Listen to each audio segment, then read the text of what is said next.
नमस्कार मंडळी. महाशिवरात्री हा दिवस भगवान शिवांची कृपा मिळवण्यासाठी अतिशय पवित्र मानला जातो.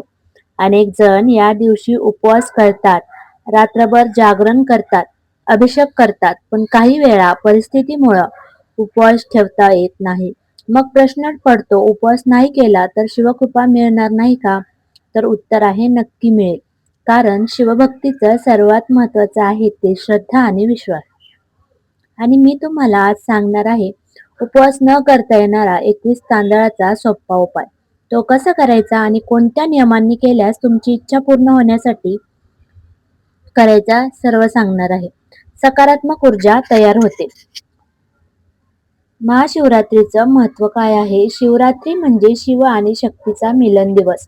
या दिवशी केलेली प्रार्थना, जप, ध्यान हे सामान्य दिवसांपेक्षा अनेक पटीने फलदायी मानले जाते. पुराणांनुसार या रात्री शिवतत्व पृथ्वीवर सर्वाधिक सक्रिय असतं. त्यामुळे भक्ताने थोडीशीही भक्ती केली तरी त्याचा परिणाम खूप मोठा होतो. म्हणूनच ज्या लोकांना उपवास शक्य नाही, आरोग्य समस्या, कामं, मुलांची जबाबदारी, काहीही कारण असो, त्यांनी निराश होण्याची गरज नाही. शिवाला भूक तहान नव्हे, तर भक्ताचा भाव महत्वाचा असतो. 21 तांदळाचा उपाय का करायचा? तर तांदूळ हा शुद्धता आणि समृद्धी प्रतीक आहे. हिंदू पूजेमध्ये तांदूळ अर्पण करण्याचा अर्थ देवाला पूर्णत्वाने समर्पित करणं, मनोकामना व्यक्त करणं आणि सकारात्मक संकल्प करणे. 21 हा अंक देखील विशेष मानला आहे. तो संपूर्ण सिद्धी आणि पूर्णत्व दर्शवतो. हे शिवा, माझी इच्छा पूर्ण करण्यासाठी मी पूर्ण श्रद्धेने तुमच्यावर विश्वास ठेवते, असा संकल्प आपण महादेवांना करायचा आहे.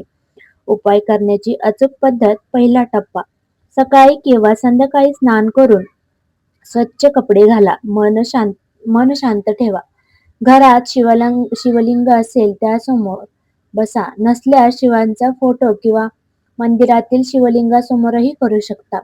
तिसरा टप्पा, तांदूळ हातात घ्या. 21 अखंड तांदूळ उजव्या हातात घ्या. तुटलेले दाणे वापरू नका.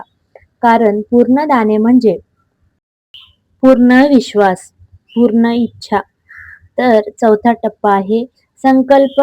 डोळे बंद करा. मनातील इच्छा स्पष्ट बोला. उदाहरणार्थ, घरातील सुख शांती, आर्थिक अडचणी दूर होणे, आरोग्य सुधारणे, नोकरी कामात यश. इच्छा नेहमी सकारात्मक आणि कोणाचं नुकसान न करणारी असावी. तर पाचवा टप्पा आहे अर्पण. ते 21 तांदूळ